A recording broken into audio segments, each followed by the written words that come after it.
我係耆輝會嘅義工，我個名叫 Francis。喺耆輝會咧做義工已經有12年㗎啦。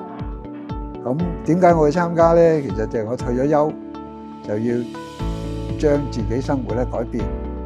咁就嚟耆輝會咧上堂，咁跟住咧就發覺我都可以參與咁開始就我做義工嘅。咁過去咧我就做過唔同嘅角色啦。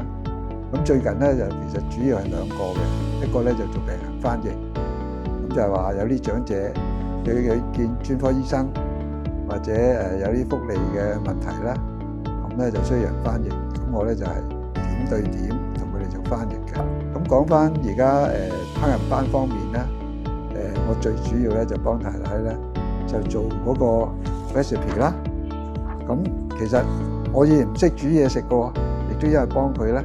就識多咗有好多關於煮嘢食嘅方式，就因為做義工嘅時候咧，佢都接觸到好多人，接觸到事物，亦都學咗好多新嘢，咁亦都令到我生活咧就更加充滿，咁所以我好樂意係為耆輝會做義工嘅。